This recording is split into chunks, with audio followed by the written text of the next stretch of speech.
سبز گفت بگذار جوکی برایت تعریف کنم، بعد دوباره امتحان کن. روزی مردی بسیار باهوش زندگی میکرد.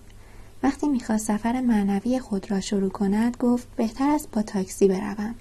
پس یک تاکسی را نگه داشت. بعد سرش را داخل تاکسی گذاشت و به راننده گفت بریم. خود سبز کلی از این جوک تفریح میکرد. بعد به مایکل نگاه کرد که ببیند متوجه داستان شده یا نه. خب منظور داستان چیست سبز؟ مایکل با هدف خالص. هر سلول بدن تو آگاهی کامل دارد و خدا را میشناسد. پس هر سلولی پتانسیل روشن شدن، عشق و تغییر را دارد. بگذار به تو نشان دهم. بعد فرشته به مایکل نزدیک شد و با حرکتی ناگهانی ضربه محکم بر انگشت پای او زد. مایک فریاد زد آخ چرا زدی؟ انگشتش را محکم گرفت. اول قرمز و بعد بنفش شد. خیلی درد داشت. سعی کرد آن انگشت را آرام کند تا دردش کم شود. گفت فکر کنم انگشتم را شکستی. چه چیزی باعث درد تو شد مایکل؟ مایکل با عصبانیت گفت انگشتم، همانی که زدی. به من نزدیک نشو، برو دورتر. سبز گفت من که کار اشتباهی نکردم، آن انگشت تو نیست. یعنی چی؟ مایکل کلی درد میکشید. ادامه داد پس چیست؟ الان هر سلول در بدن تو دارند آن را حس میکنند. بگو ما آسیب دیده ایم. مایکل تکرار کرد ما آسیب دیده ایم. سبز پرسید آیا اجازه دارم که تو را درمان کنم؟ مایکل با علاقه گفت البته. پس اجازه خود را اعلام کن. مایکل گفت اجازه می دهم که انگشتم درمان شود. فرشته بلند گفت اشتباه است. خب اجازه می دهم. سپس کمی مکث کرد. فرشته چندان راضی نبود. مایکل اجازه خود را اعلام کن. اجازه می دهم این درمان انجام شود. ما آسیب دیده ایم و همه ما از این درمان سود می بریم. سبز با خوشحالی فریاد زد این درست است. درستش کردم. مایکل با هدف خالص تو همین حالا خودت را درمان کردی. مایک در همان لحظه به انگشتش نگاه کرد. رنگش درست شد و درد تمام بدنش از بین رفت.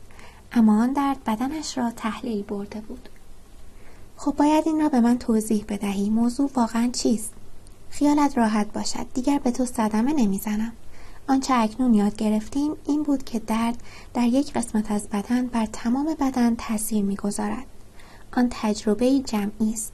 مگر الان خسته نیستی؟ خب اگر فقط انگشتت بود چرا تمام بدنت خسته است؟ چرا وقتی ضربه زدم صورتت عوض شد؟ چرا خود انگشتت آن را نشان نداد؟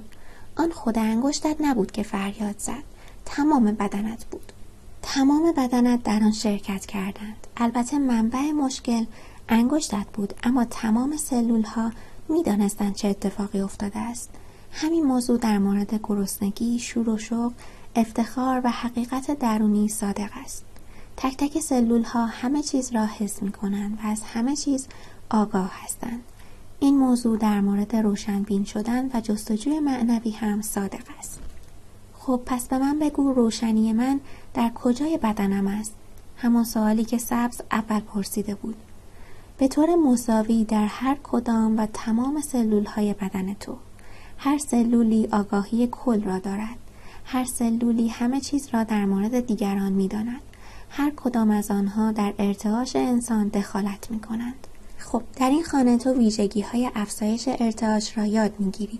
قبل از شروع باید خودت را به عنوان یک خوشه از سلول ها بپذیری و نه قسمت های مجزا. مایک با قاطعیت گفت می توانم. می دانم. آماده ای؟ بله آقا. ساعتها صرف درس دادن سلامتی و آناتومی انسان شد. آن یک جورایی پزشکی بود، اما پیشنهادهایی برای داشتن یک زندگی طبیعی بودند و البته با کاربردهای عملی برای سالم بودن. چی بخوری، وقتی داری تمرین میکنی چگونه انرژی داشته باشی و چرا، و البته از کجا بدانی زمان مناسب انجام آن است. مایک آن شب را بسیار خوب خوابید و دیگر کابوسی ندید. صبح باز هم سبز کنار تخت او بود و موقع صبحانه خوردن او را نگاه میکرد. او انواع غذاهایی که مایک میخورد را توضیح میداد. به نظر میرسید که فرشته چندان توجهی نداشت که مایکل حتما نوع خاصی از غذاها را بخورد یا نخورد. فقط به مایک میگفت که غذاها را خوب بجود. در همان روزها مایک مشغول تمرین ورزشی شد. سبز در مورد تغذیه، گیاهان درمانی و نحوه متوازن شدن طبیعی بدن تعلیماتی داد.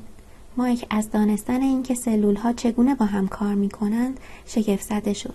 چنان بود که گویی سلول‌ها چیزی را می‌دانستند که مایک نمی‌دانست. اگر به یک سلول چیزی داده می‌شد، تمام سلول‌ها می‌دانستند و برای رسیدن به توازن تلاش می‌کردند. برای ایجاد توازن هر سلول می‌توانست خودش را به طور کاملی جوان کند و مایک در مورد نحوه جوان شدن دائم بدن یاد گرفت. در انتها سؤالی عجیب از سبز پرسید: